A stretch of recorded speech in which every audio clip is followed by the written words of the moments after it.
Brewster.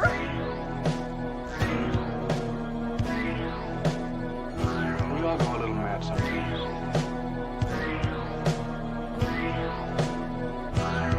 You lied and I died! I feel rosy, yeah. They're coming to get you, Barbara. How's it hanging, Phil? What's the prime time, bitch? Come and get it! So either put the gun down now, or kiss your ass goodbye. Let's get this party started. I agree, Dana. Let's get this party started. So, welcome back to Sledgehammer Horror, guys. I am Ken Sledge, and let's talk horror. Now, today, guys, I'm so damn stoked. I twisted his arm. We got him back on the channel. The one, the only, Patrick Burow. Patrick, how you doing today, man? Oh, I just rewatched both Silent Hill movies that preceded this, so I figured I'd start this off by, giving a toast to Revelations being the gigantic pile of ass that it is. Oh, that's awesome, man.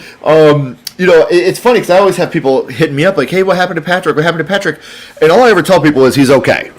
You know what I mean? Yeah. He's okay. He's on a mental health break. So without getting into specifics, how have you been doing, man, for the people that have been missing you? I've been doing better recently. I just got full-time at my job and everything. I've been very much focused on myself, my family, my friends and everything. Living a life outside of YouTube, trying to balance my family, friends, and work outside of YouTube, and then the insane schedule with trying to get videos up and everything. It just became too much, very overwhelming.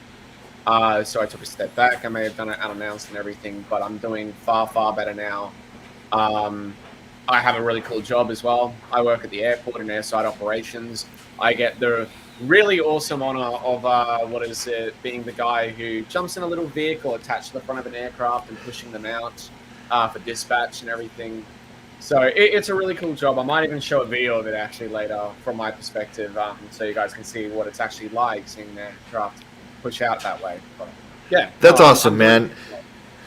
The best thing for me is to see you smiling again, man. Like I said, because what people don't get, like especially that aren't creators, I'm not talking down on anybody. Please understand that we are a family, and I've been there for Patrick when he's gone through some stuff. He's been there for me when I've gone through some stuff, and seeing him be this happy, I always told him, whenever you're ready, you have a spot on this channel always. You're somebody that means a lot to me. You always have meant a lot to me. So I'm just happy to have you back and have you smiling, man. That's so important to me to see that beautiful smile again. So, but we are going to catch up on the chat real quick. J-Dev, it'll be good to see Patrick again. Miss seeing content from him. I knew J-Dev would be here. Yeah. What's up, Ashton? Stewie? What's up, Chester? So excited for this. I can't say wait to see what you think of the movie.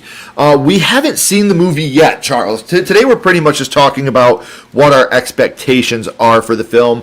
What are some things we want to see? What are some things we don't want to see? I've got some notes. I know Patrick does as well. But that is our first donation. Yeah, I can't wait to hear. This is our first donation of the night, guys. So you know what that means.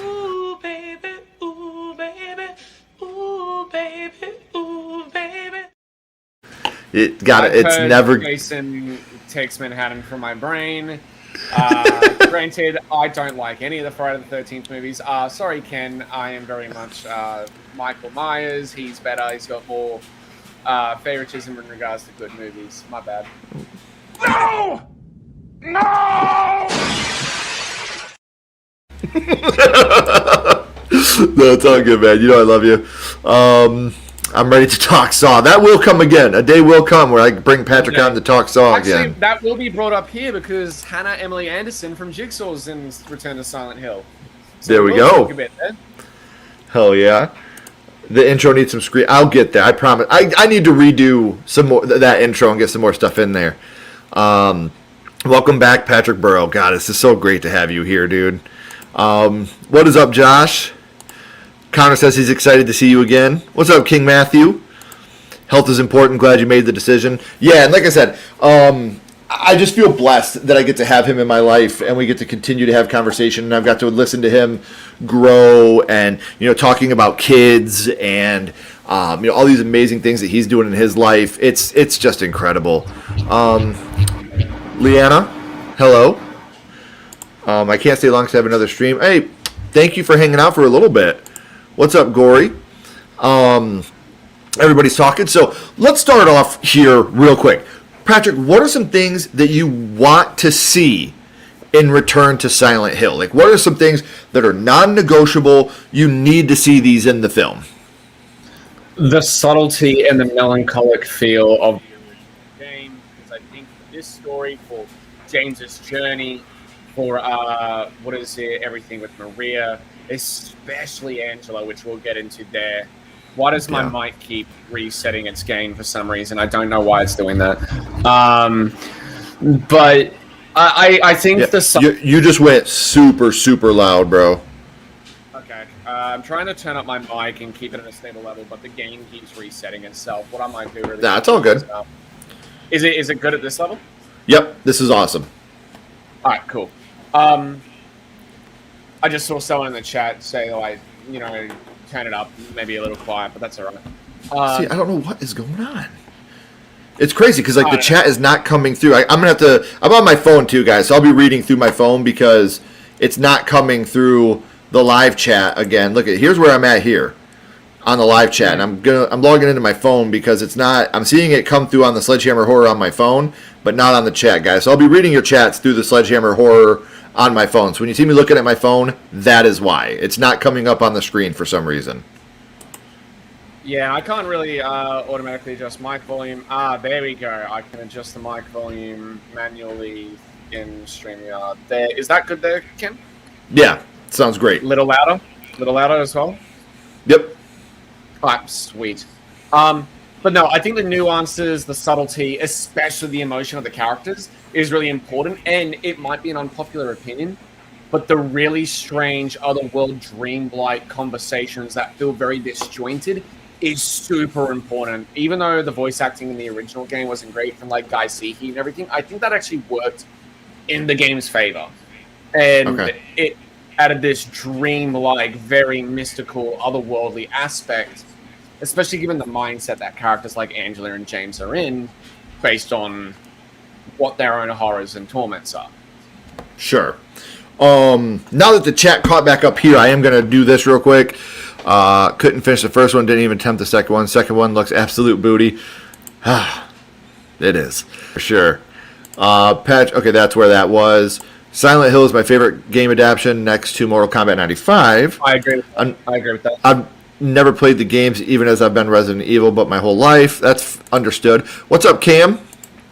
What's up, Joel?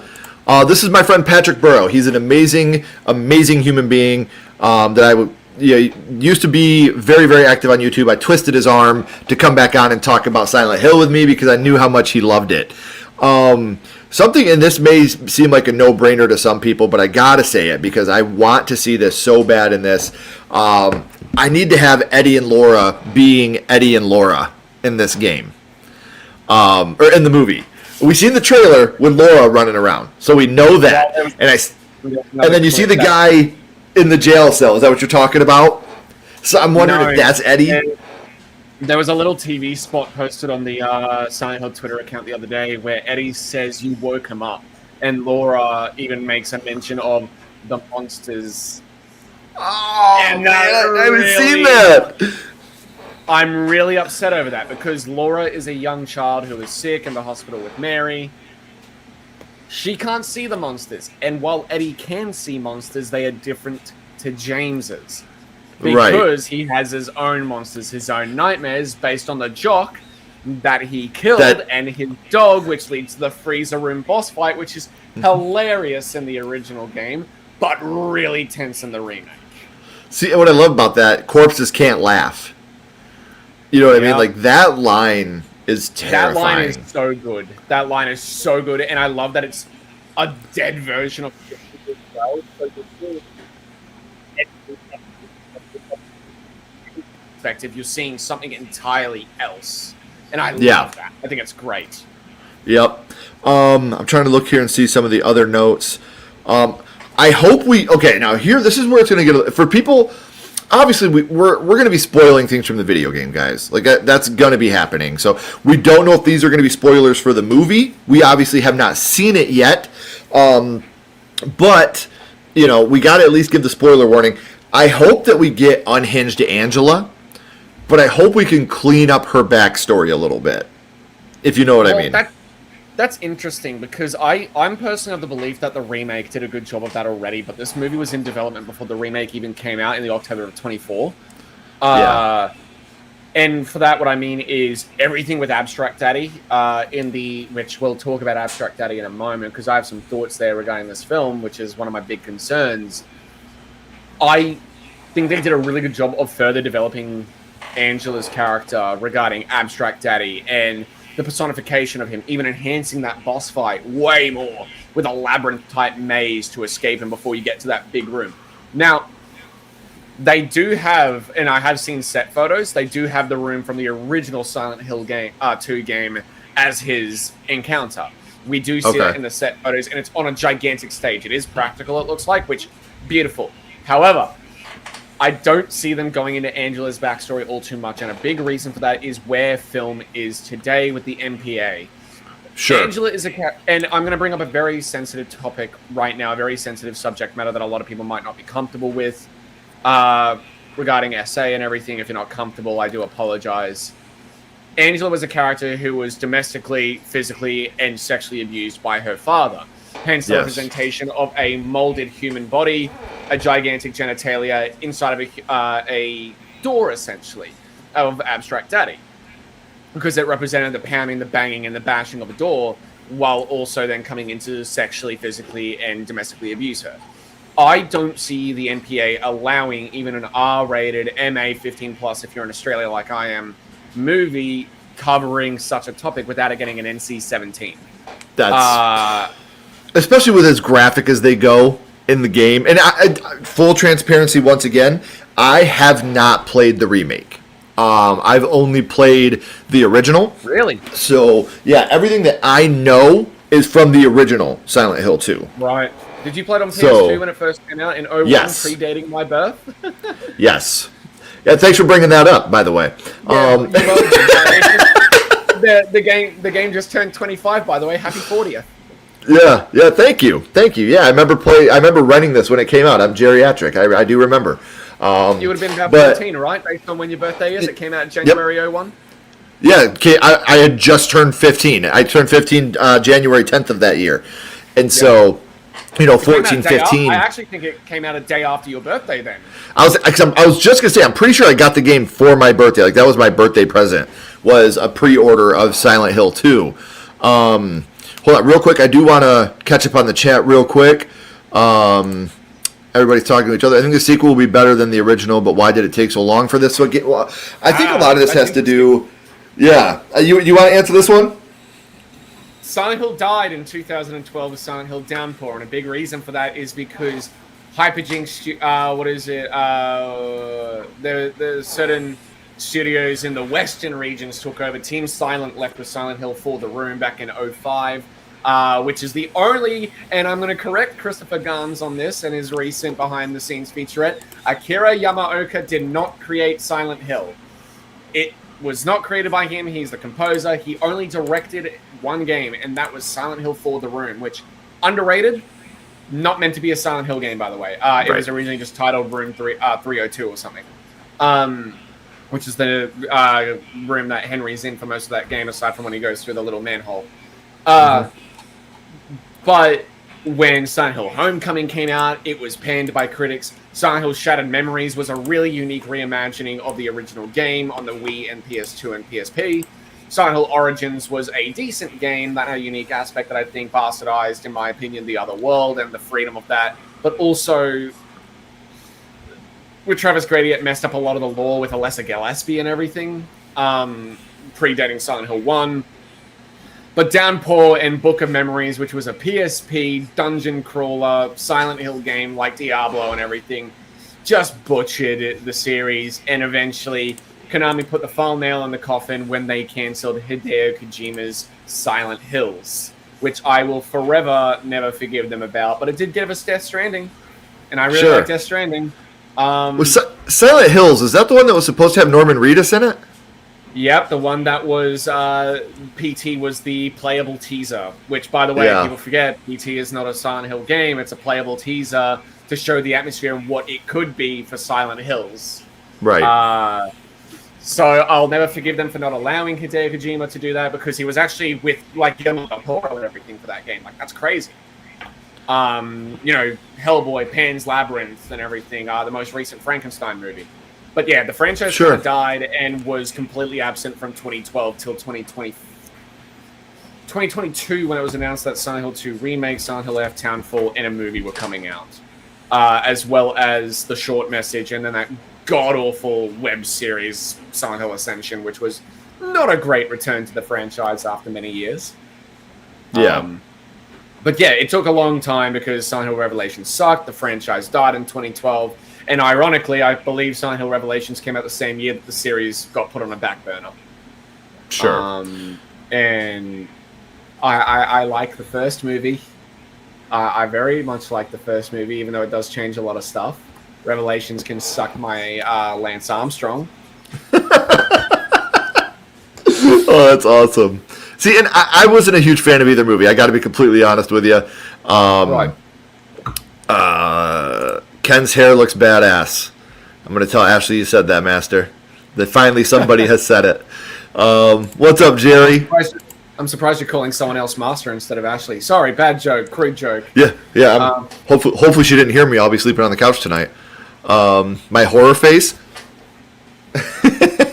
As a straight man, I find an Australian accent to be very sexy.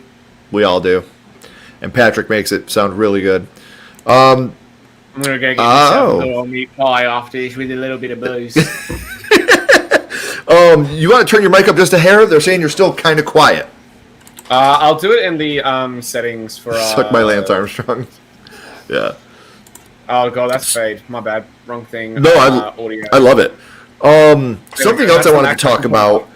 That's the max I can put on the mic, because the, what is it called? The gain on my actual microphone keeps turning down whenever I turn it up for some weird reason. Okay. One thing I really want to get is I want to get into the story of the patron of undying love.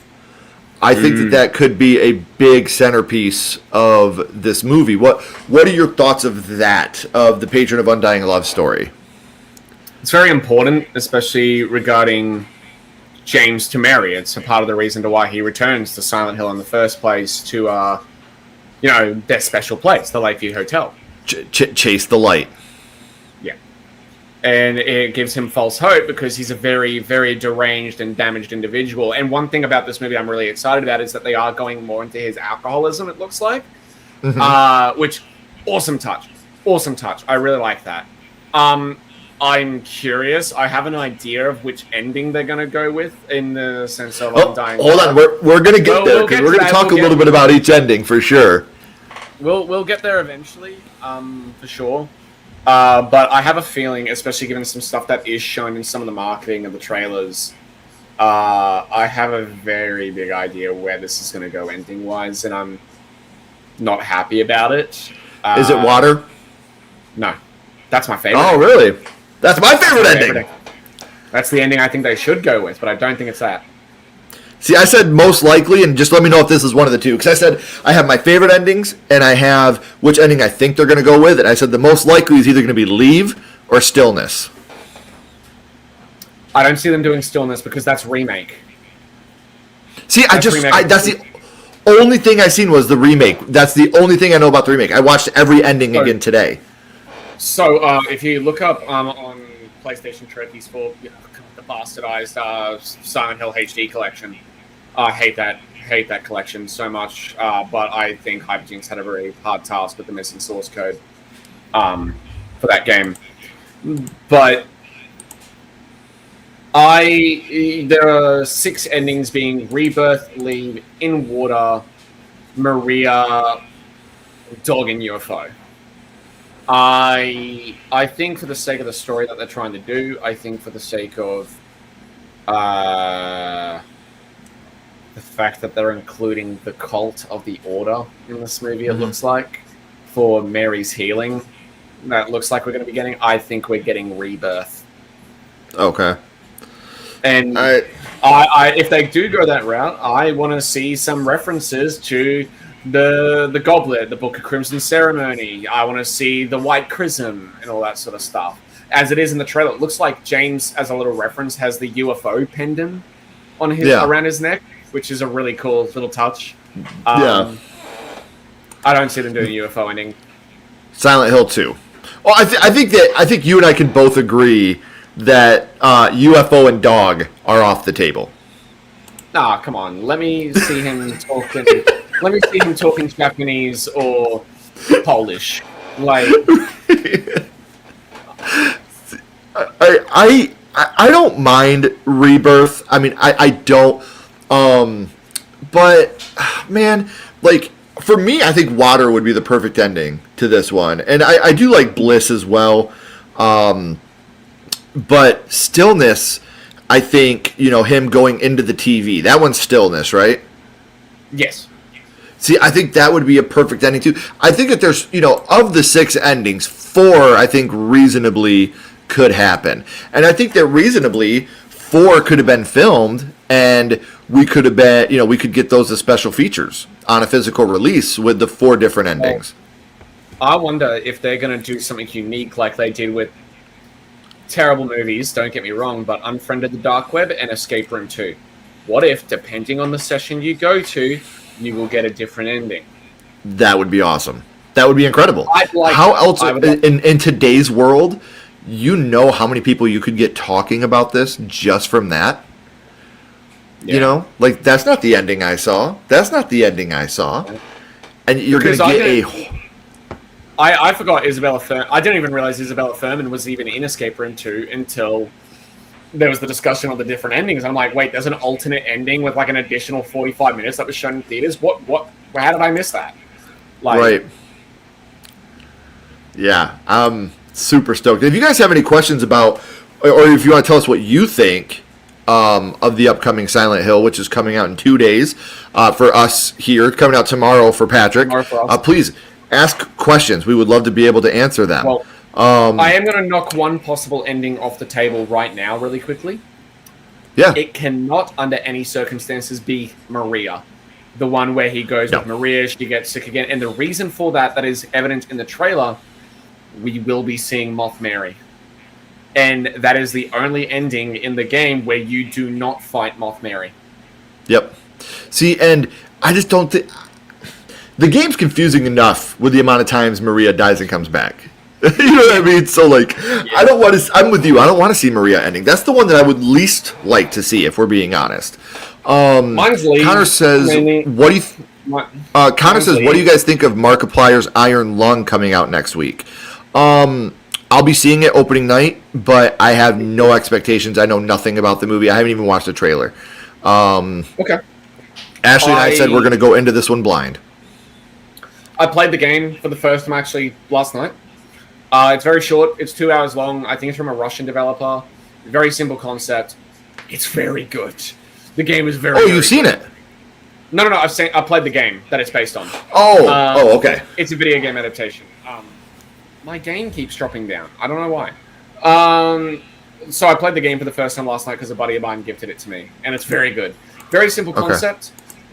Blood Sea, I think it's on Mars or whatever it was. I didn't go exactly into the lore a lot. And you literally have 4 buttons that you press to navigate around via an X-axis, Y-axis, without any visual indicators aside from a map with coordinates. And you take photos in your sub of anomalies. Okay. From what I've seen, Markiplier said it's going to be the bloodiest horror movie of all time. Well, it did break the record. It overtook It Chapter 2 being the bloodiest movie of all time. That is incredible. And that's purely because it's a submarine on a blood sea. But, I mean, if you're on a blood sea, there's going to be a lot of blood. Yeah. I can't wait, dude. It's going to be fun. So to answer your question, Connor, yes, we're both very excited about it. I'm back to my questions here real quick that I wanted to ask you, if it will work.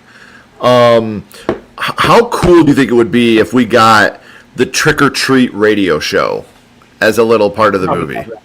That wasn't in the remake, and I would love that so much. And I want to just be that guy in the theater going, "Oh, it's the Silent Hill Carnival. Oh, it's what is it? This street and everything." And I want to sit there in the theater, like playing the game, because I've played every game. I unfortunately don't own all the games physically because they're uber expensive and inaccessible. But I do have emulators on my PC. Piracy, whoopty, make your games more accessible as far as I'm concerned. But yeah, I am currently replaying through Silent Hill 3 as we speak. But I want to like see that and remember everything. Like I love these games so much, so I think that would be really funny and really cool. I want to see different references. Do you think when because apparently there are certain sections that are cut down a lot. For one, the Toluca prison section has been completely cut. Really? Which is really odd to me because apparently the I'm Not Your Mary scene where they're in the Toluca prison in the labyrinth is in the movie. See, and that's what I'm wondering. I'm wondering how much of this they're going to use from the game in different areas to kind of throw off fans. You know, like that way we're not predicting everything. You know, I think that's a big part of what they're going to try to do here is trying to throw us off on where they're going to do certain things and how they're going to do certain things. Real quick, she is here. She's laying down with our daughter right now. She wanted me to tell everybody, hello, I love you, but this is not a stream she could be a part of as she does not game whatsoever. So she would add nothing to the conversation. Those are her words, not mine. I told her she was more than welcome. She said she knew, but she said she would really have nothing to add to the conversation because she knows nothing about the games at all. And I think that's going to make seeing the movie for me a little bit more fun because you're going to have me that knows the lore, knows the games, her that knows absolutely nothing about them to give a fresh, honest perspective of how she feels strictly about the movie. So I'm very excited about that. And I'm kind of glad she didn't join for that reason. There's nothing really that's going to be spoiled for her. What's up, official? Nice to see you. So another one I want to talk about here real quick.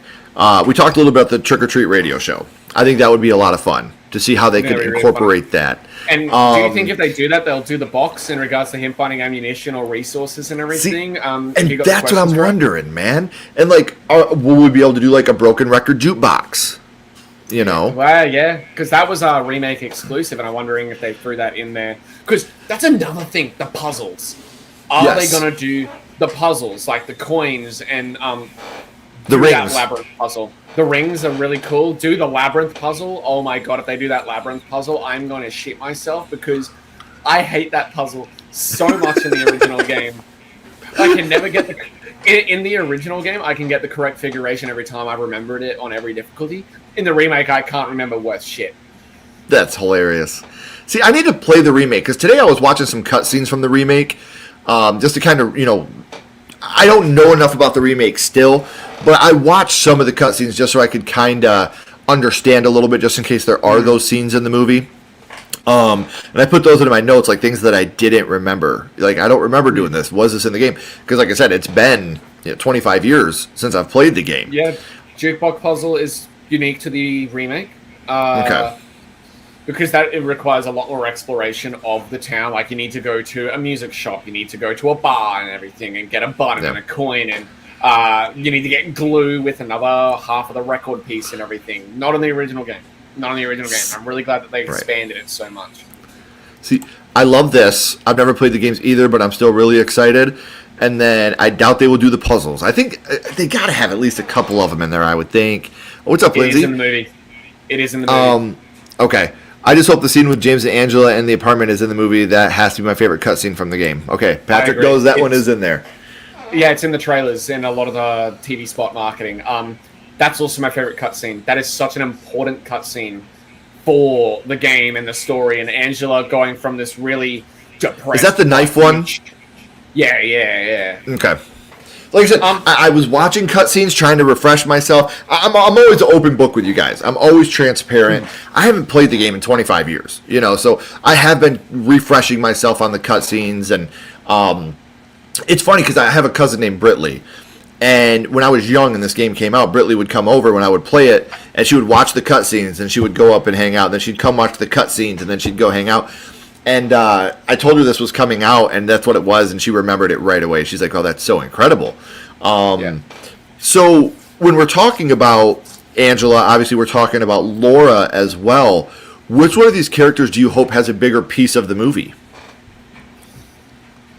Angela is definitely the most important aspect, but I think it definitely comes down to the ending. Eddie, I think, is important for the aspect of Laura running away to the Brookhaven Hospital.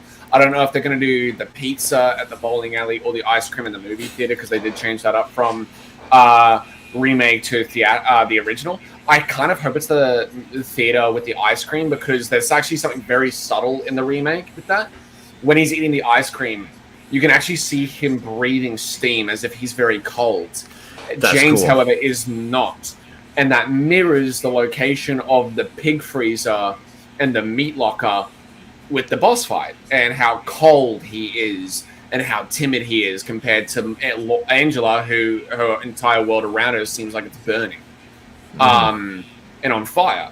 I hope they do that for the sake of visual symbolism, subtlety, nuance, because one thing that's very important with Silent Hill in particular, this goes for all the games, is the subtle nuances and story beats that is up to the viewer to interpret themselves and divulge into the lore and the meanings and the representations.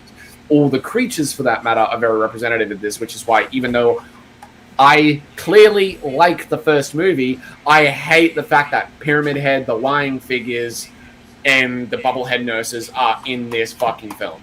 I hate that they're in here, because it makes absolutely no goddamn sense. And it kind of takes away from this movie already.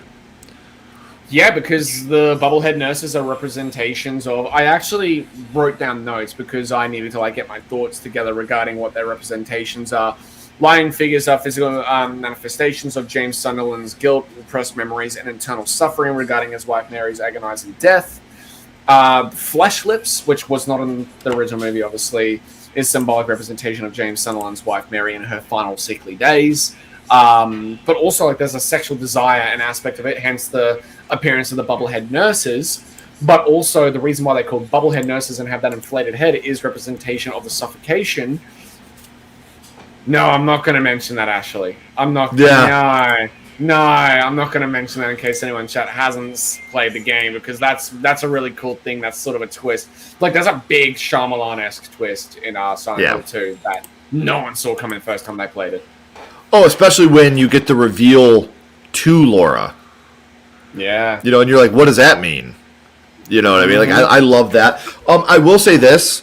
Eddie can see the nurses in the movie. I find that interesting. Eddie is pretty important too. We did talk about Eddie earlier, Lindsay, so I didn't want you to think that we completely left Eddie out, as both Patrick and I, in some sort of way, identify with Eddie.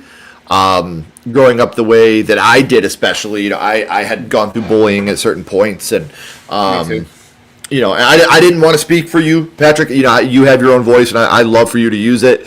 But we both have a certain way that we relate to Eddie, so I think that it will be nice to have him in the film, but I wish he would stay more centric to the video game as a victim and a villain. He's very Carrie-esque to me. He is a victim, but he is a villain in his own right too. He reminds me of kind of the guy in the original movie of Cube, who that's a great where he starts off really smart, wanting to work together with the team, but eventually starts to lose his mind as time goes on. And I definitely relate it to the main villain of Cube when it comes to Eddie. And let's put it this way, there's also aspects, I've never seen the movie, but Silent Hill is very inspired by Jacob's Ladder, Junji Ito manga, in Japanese culture, as well as Alone in the Dark. So I think that subtle tone with the characters in particular is extraordinarily important, as well as that stilted dialogue. Honestly, if the actors give bad line deliveries based on iffy dialogue, I think that can work based on the story, the tone, and the nature of the story of Silent Hill 2. And I mentioned this earlier with Guy Seehee in the original. Well, see, and I can't think of the name right now, but you said it earlier. The person that did the score for the game is scoring Yeah, there you go. They are scoring the movie as well, if I'm not mistaken. He is, and he made one of my favorite soundtracks in a video game ever with Silent Hill 2 and the original. My Heaven, if you've never heard that, is one of the wildest soundtracks or OSTs in any video game ever. Literally using, I shit you know, dentist drills and like the lids of trash cans to like That's make awesome. up the score, and it is so unsettling. It's really uncomfortable. That's incredible. What's it called? My Heaven. Okay. I'm putting this in the chat, guys, so that way not only can you look into it, but I can come back and look at it later. Now, this is a trick question for me. I can share the screen and bring it up as well, like so people can understand like what his score is like, because Akira Yamaoka's score is so important to the Silent Hill series, because it is just, it's raw, it's visceral, it's very rustic and very grim. But like, if you don't mind, I'd like to share my screen really quickly. Please. And, sort of play. While you're getting that set up, while you're getting that set up, Master, Okay. I don't know. Obviously, I'm very excited for Resident Evil because I'm a huge Zach Kreger fan. I love this movie. We're gonna have to see, but here we go. Let's check this out.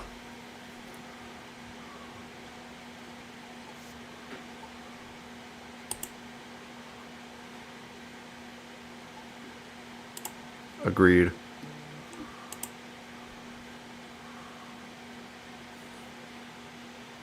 It's such a great scene.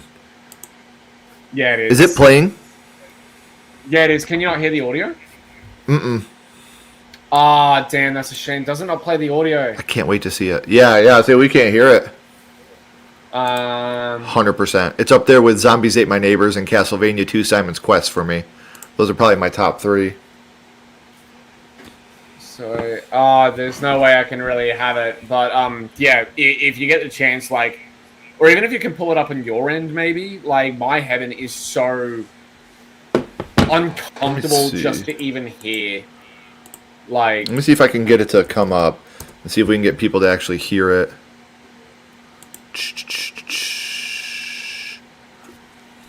Whoa, that's not what I want. My Heaven. because I believe this song plays during the final boss fight of the good ending of Silent Hill 1. I usually get the bad ending of Silent Hill 1 for some reason. That might be because of how I handled the boss fight with Sybil Bennett. I don't know. Can you hear that? It's very, very quiet. Is this the right one though? Sounds like it, because I can hear a bunch of just dentist drills, essentially. Yeah, that's it. Chat, can you hear this? Still not hearing anything. I think it's just you and I that can hear it, Patrick. That does sound creepy as hell, though. It's really good. There it is. That's very, very prominent now.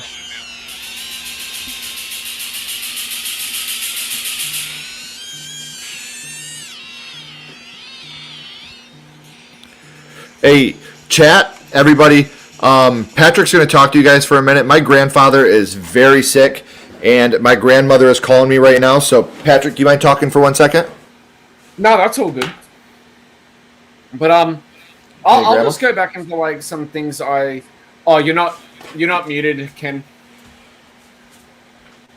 The first Silent Hill game scared the absolute shit out of me. Yeah, I agree. Like even with the game that came out in 1999 with as primitive visuals as it has, it uses that to its advantage, and the fog as well, for the sake of limitations, is really good, Lindsay. I agree. There's no way I can mute Ken, unfortunately. And Ken, if you're going to hear me, you're not muted on the stream.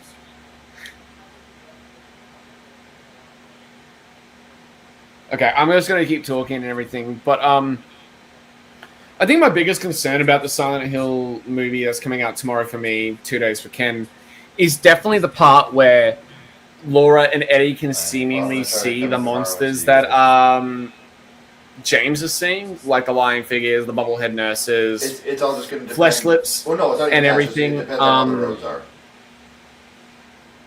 And that's purely because like Laura is a child who shouldn't be able to see them in general, and Eddie has his own monsters based on what he's been through. And I think them being able to see what James is seeing completely negates the point of the trauma, the representation, the nuances of the original 2001 or even the remake that came out in 2024, like the games.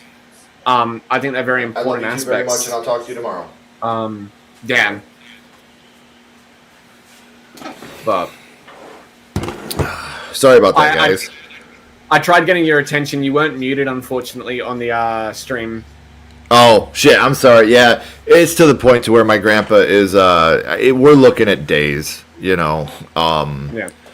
And he's been in pain for a long time, and he's ready to go, you know. And it's just it sucks. Like, it fucking sucks. That's but we're here to talk about Silent Hill.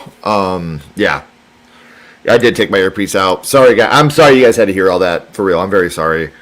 Laura looks just like a ghost. I just lost my... I'm so sorry. Love you. I know, you know, I'm always here. My DMs are always open if you guys need to talk. My grandpa was like Superman growing up, man. Like, I just made a big post about him. He died for over here, Patrick. We have this mail carrier service called UPS. So do you guys have UPS over there? No, we do not. We have Australia Post. Yeah, well, here UPS is one of the ones that we have, and they drive a huge brown truck. And my grandpa drove for UPS his whole life, and he would come and pick me and my sister up, and we would ride in the UPS truck to school, and we thought it was just like the coolest thing in the world. And yeah, he was my hero growing up. Like, he was just like, you know, my dad wasn't a big part of the picture, and my grandpa was always, you know, that guy, that constant in my life. You know, I lost my mom back in 2019, and this is her dad, so I know he's ready to go so he can be with her. Yep. It's rough, but, you know, it's part of life. We got to deal with it. You know, he'll be happier in a couple days than he is right now, and he won't be feeling any pain. And thank you guys all. Ashton, J-Dev, Adrian, Connor, love you guys. Thank you for the well wishes. Seriously, it means a lot. Master, same to you. Thank you guys very, very much. But let's talk about this. If you personally could have chose the ending for this movie, which ending would you have chosen and why? In water, purely for the reason that given James's journey, I understand everything with Laura adopting her and everything for the leave ending based on what Mary's wishes were. Sorry. In water is definitely more personal, especially given I can't get into the reason as to why, but the suicide that James goes into for the in water ending and his decision at the end with the car ending where the story began for the game, I think brings everything beautifully full circle. And James, I know, making a certain decision for certain reason. Like, if there's one thing I don't want to spoil here, it is the twist. Right. For those that haven't played the game, you will, especially if the movie continues with that trajectory. That's one of the things I always remembered from the game, just because of how, like you said, how impactful that moment is when you find out. Mm-hmm. And you're just like, what the hell? You know? Yep. And then you get the reasoning, and it's like, well, if that's true, why are you sad? You know? And it's like, oh. And then the time span as well. Yeah. Like, and the thing is, James and himself, I can't say it again, but hang on, private chat.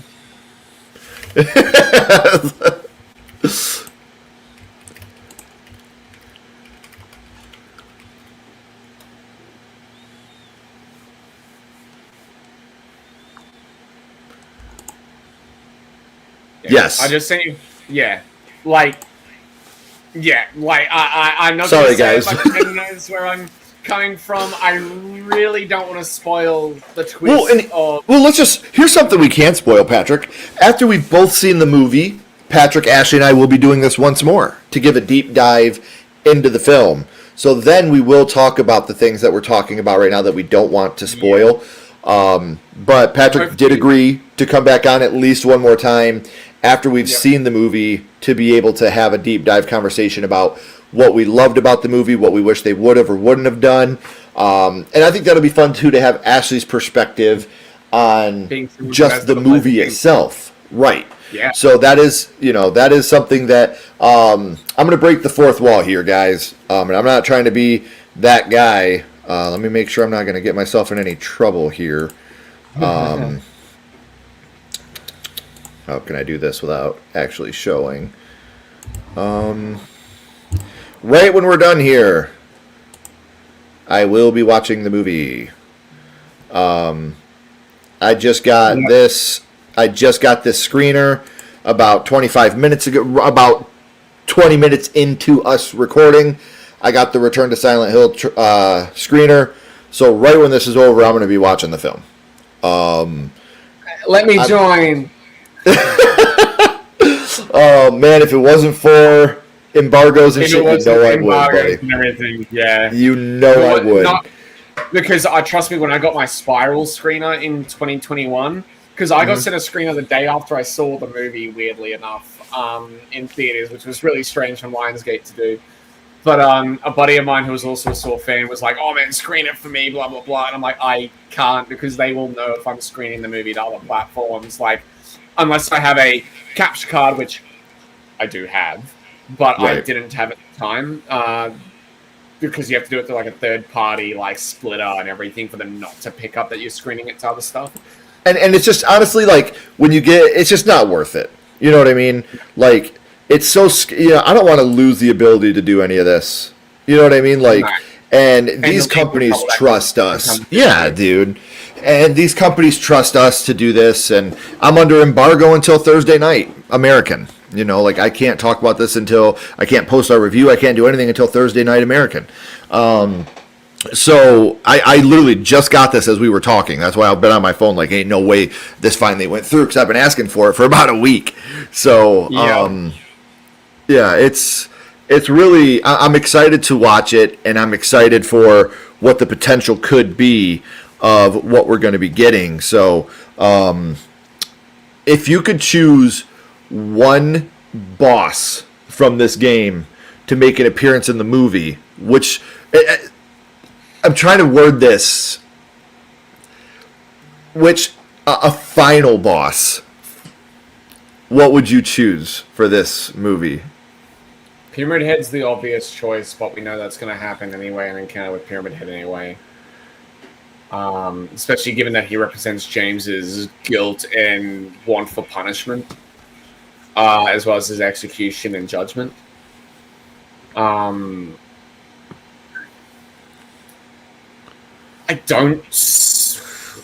guess we saw it in the trailer in shadows at one point. I think we're getting flesh lips. Okay. I think that's the one I'd want the most because in both the remake and the original, it's the most unique boss fight out of any of them.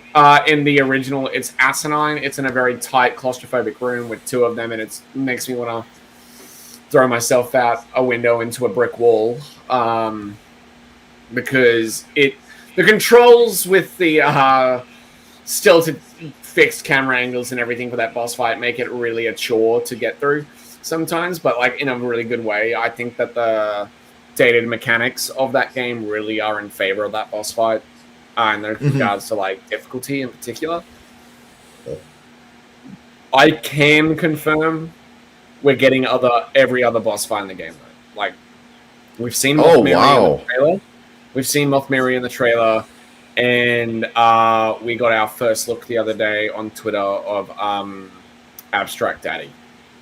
See, Abstract Daddy's one that I'm very excited for. I don't think they'll go full-blown with Abstract Daddy, though, for reasons we talked about before. Right. But it is still going to be fun to see what they're going to do there. Yeah, I think I'm very curious to see the direction that they're going to go with that. I think a lot of it will be censored and toned down compared to the game because of, again, MPA and the time we live in now compared to 2001. Right. And I don't think they'll be able to do certain attacks like they did in the remake, where, like, I shit you not, there's an attack in the remake where Abstract Daddy will lunge on you as if he's literally assaulting you.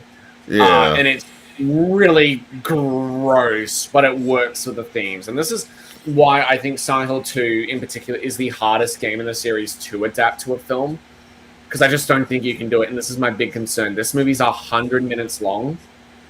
Yeah. For like 8 primary locations. And when you look at 100 minutes, that's like 10 minutes average per location. Yeah. So let me ask you this then. What is something, yes, that is Abstract Daddy. Yep, Big Daddy, Abstract Daddy, yep. The mannequins are in it. I think that I did see them in the trailer. I haven't. If there's something from the game you can erase and not have in the movie, what would you take away from the movie that's in the game? Ooh. That's a really good question, because I think Silent Hill 2 is as close to perfect of a horror game as it can get. Remake or original, like it's a perfect story. The flow and the pacing is brilliant. What would I remove? Okay, unpopular opinion.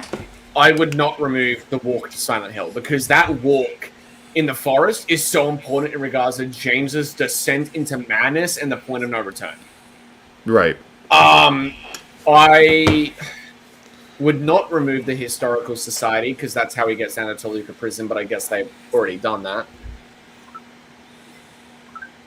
I guess I could say Laura saying, "Fart face, stupid fart face." But like, I'm not opening the door, fart face.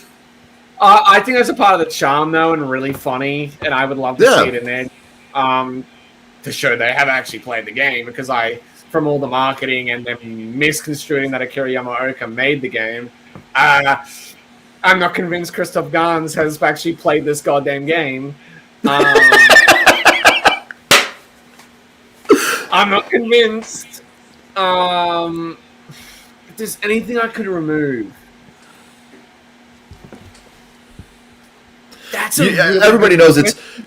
For me, it would be the backstory of, I mean, it's got to be there in order to have Abstract Daddy be what he is, but I just wouldn't go as deep into that story. You know what I mean? And that's just because of my personal preference and how I feel about that.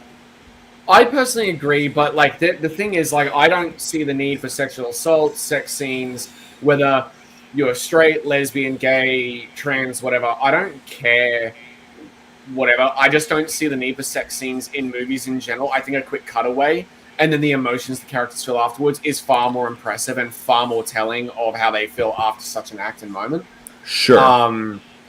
I think the perfect example of that is from, I don't know if you've seen it, you probably haven't, but an anime called Kaguya-sama, Lover's War, which is a romance anime about 2 kids who are president and vice president of the school. They have a romance, but they're literally battling to see who will confess their love first. It's brilliant. It's so funny. But when they do eventually sleep together, they don't show it. They don't show it, and it's a pure cutaway to them with Shirogane sleeping, and then Kaguya sitting there with the sheets over her face going, "Oh my god, we just did that." Like, that moment just tells how special, pure, and how big of a leap that part of their relationship was. Like, I don't think sex scenes need to be in movies at all. I agree with you.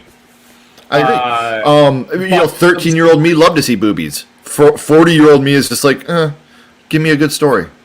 24-year-old me still loves to see boobies. They're the perfect, stress toy. My girlfriend might hit me for saying that live. I don't care. I need my boobie privilege. But at the same time, yeah, I agree with you, J. Dave. I always want boobies. I think for Angela, there needs to be that backstory purely for the sake of what she went through. And obviously, I think the character would be completely underdeveloped if she doesn't have it go into that. It doesn't need to be overly. It can be nuanced and subtle like in the original game. Bingo. And that's what I'm saying. It doesn't have to be completely erased, but we don't have to get that crazy with it either. But that's my big concern with the adaptation as a whole, because I'm worried it's going to be expo dump here, expo dump there, and just, hey, let's just have shit explained to the audience because we think they're dumb and can't figure it out for themselves. And the big part of why the first 4 games, I will say, are really good is because it is down to those nuances and that vagueness and figuring it out for yourself. And I really hope they keep to that. They didn't with the original. But here, I think in particular, it is very necessary compared to Harry Mason's story in Silent Hill 1. Yeah. For Angela, Laura, Eddie, and James, it is particularly important that you keep those nuances and that subtlety. Sure. If I agree with this. Angela's story was the darkest and most tragic. And therefore the most important, in my opinion. Right. You have to have it, but I just... again, it's a catch-22. It's one of those things where it's impossible to make the perfect choice here. You don't want it to be there because of the subject nature, but it is necessary for the sake of story. For their story. But as long as... do it like you did in the original game, where it doesn't have to be that outrageous. You know what I mean? Like, hint at it. Give me original Nightmare on Elm Street. Hint at it. Don't shove it in my fucking face. You know what I mean? Like, and another comparison, the original Hills Have Eyes. Yeah. Compared to the remake. I'm sorry, I think the remake of Hills Have Eyes is good. You didn't need to show all that, though. You did not need to show all that. And The Nightingale is the perfect example of how you can have that in the modern day, but not show it. Bingo. The Nightingale is a brilliant film. Jennifer Kent, if you haven't seen it, go watch it. But going back to your question, if there's one scene I would remove, the labyrinth is important. The Toluca prison, even though it's removed, is important.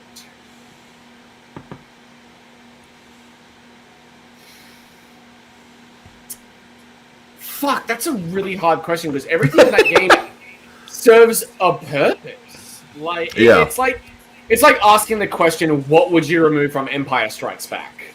Sure. You can't remove anything. Another borderline perfect film, dude.